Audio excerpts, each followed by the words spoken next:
අයිබෝවන් ඉඩමක් මිලදී ගන්න අවස්ථාවකදී ඒ වගේම ඉඩමක් සම්බන්ධ විශේෂ වෙනත් ගනුදෙනුවකදී බොහෝ දෙනෙක් විශේෂ අවධානයකට ලක් නොකරන නමුත් විශේෂ අවධානයකට ලක් කළ යුතු ඉතාමත් වැදගත් ලියවිල්ලක් වන මිනින්දෝරු සැලැස්ම. එහෙමත් නැත්නම් සර්වේ ප්ලෑන් එක. එහෙමත් නැත්නම් අපි හඳුන්වනවා ඉඩමක පිඹුර කියලා. මෙන්න මේ ලේඛනය පිළිබඳව තමයි අද වීඩියෝ එකෙන් අපි කතා කරන්න බලාපොරොත්තු වෙන්නේ. වීඩියෝ එකත් එක්ක දිගටම රැඳිලා ඉන්න මේ ගැන හොඳින් දැනුවත් වෙන්න. මිනින්දෝරු සැලසුම් ප්‍රධාන වශයෙන් වර්ග දෙකක් යටතේ අපිට හඳුනා ගන්න පුළුවන්. ඒ තමයි රජයේ මිනින්දෝරු සැලසුම් සහ පෞද්ගලික මිනින්දෝරු සැලසුම් වශයෙන්. රජයේ මිනින්දෝරු සැලසුමක් කියලා කියන්නේ රජයේ ඉඩම් බැහැර කිරීමකදී, රජයට ඉඩම් අත්පත් කර ගැනීමකදී වගේ කාර්යයකදී රජය විසින් සකස් කරලා භාවිතයට ගන්න මිනින්දෝරු සැලසුමක්. පෞද්ගලික මිනින්දෝරු සැලසුමක් කියලා කියන්නේ මහජනතාව විසින් Tamanගේ එදිනෙදා ප්‍රයෝජනයට Tamanගේ ඉඩම් සඳහා සකස් කරගෙන භාවිතයට ගන්න ලබන මිනින්දෝරු සැලසුම්. මිනින්දෝරු සැලැස්මක් එහෙමත් නැත්නම් ඉඩමක පිඹුරක් ප්ලෑන් එකක් අතට ගත්තට පස්සේ අපිට මෙන්න මේ රූප සටහනේ දැක්වෙන ආකාරයකට තමයි මේක දකින්න පුළුවන් වෙන්නේ. එතකොට අපි බලමු මේ මිනින්දෝරු සැලැස්මක අන්තර්ගතය. මේ අන්තර්ගත වෙලා තියෙන තොරතුරු මොනවද කියලා. පිඹුරක වම්පස ඉහළ කෙළවරේ අදාළ මිනින්දෝරුවරයාගේ නම, ලිපිනය, දුරකථන අංකය මෙන්න මේ වගේ මිනින්දෝරුවරයාගේ විස්තර ටික සටහන් වෙනවා. ඒ වගේම දකුණු පස ඉහළ කෙළවරේ මේ මිනින්දෝරු සැලසුමේ පිඹුරේ අංකය සටහන් වෙනවා.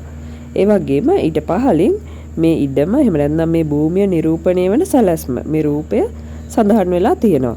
එතකොට මේ ඉඩමේ භෞතික ස්වභාවය, ඉඩමට තියෙන ප්‍රවේශ මාර්ග, ඉඩමේ හතර මායිම් ටික මෙන්න මේ වගේ තොරතුරු මේ රූප සටහන තුළ සඳහන් කරලා තියෙනවා. ඒ වගේම මේ සැලැස්මට පහළින් ඉඩමේ ප්‍රමාණය, මේ පිඹුර සකස් කරන්න පාදකුණු වෙනත් පිඹුරක් තිබුණා නම් ඒ පිඹුරේ විස්තර, ඉඩම පිහිටි පළාත, දිස්ත්‍රික්කය, කෝරළය, පත්තුව, පළාත් පාලන ආයතනය, ගම, ඉඩමේ නම මෙන්න මේ වගේ විස්තර ටික සටහන් වෙලා තියෙනවා. පිඹුරේ මෙයින් පහළ කොටසේ අදාළ ඉඩමේ ප්‍රමාණය, මිනින්දෝරුවරයාගේ අත්සන, මැනීම් කළ දිනය මෙන්න මේ වගේ විස්තර ටික සටහන් වෙලා තියෙනවා. මිනින්දෝරු සැලැස්ම තුළ මේ විදිහට අන්තර්ගත කරලා තියෙන තොරතුරු ටික තමයි අදාළ ඉඩමේ ඔප්පුවේ උපලේඛනය තුළ සටහන් වෙලා තියෙන්නේ.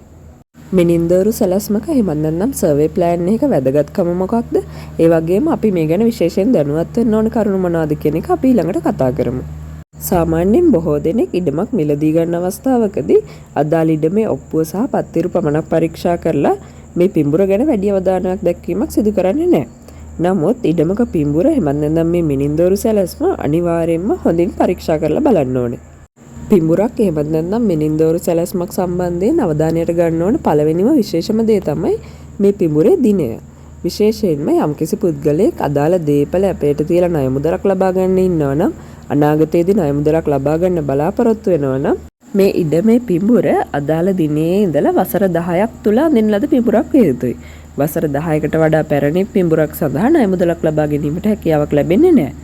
එතකොට මේ පිඹුර වසර 10කට වඩා පැරණි එකක් නම් බලයලත් මිනින්දෝරුවරයෙකු ලවා නැවත මැනීමක් කරලා මේ ඉඩම් වෙනුවෙන් නව සැලැස්මක් පිඹුරක් සකස් කිරීම කළ යුතුයි. මෙතනදී විශේෂයෙන් අවධානයට ගන්න ඕනේ කරුණක් තමයි යම්කිසි කෙනෙක් අලුතෙන් ඉඩමක් මිලදී ගන්නවා නම් මේ වගේ අවස්ථාවකදී අදාළ පිඹුර වසර 10කට වඩා පැරණි එකක් නොවුනත් Tamanට අදාළ ඉඩමේ ප්‍රමාණය නිශ්චිතවම තහවුරු කරගෙන ඉඩමක් මිලදී ගන්න අවශ්‍ය නම් මිනින්දෝරුවරයෙකු ලවා නව පිඹුරක් සකස් කරලා නැවත මැනීමක් කරලා මේ දේපල මිලදී ගැනීම කරන්න පුළුවන්. මොකද දේපලක් සම්බන්ධයෙන් මේ විදිහට නැවත මැනීමක් කරද්දී අදාළ දේපලේ ප්‍රමාණය තරමක් වැඩි වෙලා තියෙන්නත් පුළුවන්, ඒ වගේම තරමක් අඩු වෙලා තියෙන්නත් පුළුවන්. මෙන්න මේ නිසා දේපලක් මිලදී ගන්න අවස්ථාවකදී Taman අදාළ දේපලේ ප්‍රමාණය නිශ්චිතවම නැවත මැනීමක් කරලා තහවුරු කරගෙන ඊට අනුව වටිනාකමට දේපල මිලදී ගැනීම කරන්න පුළුවන්. පිඹුරක දිනය වගේම මේ පිඹුරේ දක්වලා තියෙන අදාළ ඉඩමේ ප්‍රමාණය, ඒ වගේම මේ ඉඩමේ හතර මායිම් ටික, ඒ වගේම මේ ඉඩමට ප්‍රවේශ මාර්ගයක් ඇතුළත් කරලා තියෙනවද කියන කරුණත් විශේෂයෙන්ම සැලකිලිමත් වෙන්න ඕන. බැංකුවක් හෝ මූල්‍ය ආයතනයක් මගින් මේ ඉඩම මත ණය මුදලක් ලබා ගන්න බලාපොරොත්තු වෙනවා නම් විශේෂයෙන්ම මේ ප්‍රමාණය පිළිබඳව සැලකිලිමත් වෙන්න ඕනේ. මොකද එක් එක් පළාත් පාලන ආයතන අනුව ව්‍යාපාරික හෝ නේවාසික කටයුතු සඳහා අනුමත කරනු ලබන ඉඩම් වල ප්‍රමාණයන් දක්වලා තියෙනවා. එතකොට මෙන්න මේ අවම ප්‍රමාණයට වඩා අඩු වෙන ඉඩම් සඳහා අදාළ පළාත් පාලන ආයතනයේ අනුමැතිය ලබා ගැනීමට හැකියාවක් ලැබෙන්නේ නැහැ. ඒ වගේම තමයි පිඹුරක එහෙමත් නැත්නම් මිනින්දෝරු සැලැස්මක අදාළ ඉඩමේ හතර මායිම් ටික ඉතාමත් පැහැදිලිව නිරවුල්ව දක්වලා තිබිය යුතුයි. ඒ වගේම තමයි විශේෂයෙන්ම සැලකිලිමත් වෙන තවත් දෙයක් තමයි මේ ඉඩම සඳහා ප්‍රවේශ මාර්ගයක් තියෙනවද? ඒ වගේම මේ ප්‍රවේශ මාර්ගය નિયમિત නිශ්චිත අඩි ප්‍රමාණයක් පළල පාරක්ද? ඒ වගේම මේ ඉඩමේ ප්‍රවේශ මාර්ගය ප්‍රධාන මාර්ගයකට සම්බන්ධ වීමක් වෙනවද? මෙන්න මේ කියන සෑම කරුණක්ම ඉතාමත් හොඳින් අවධානයට ගන්න ඕනේ කරුණු.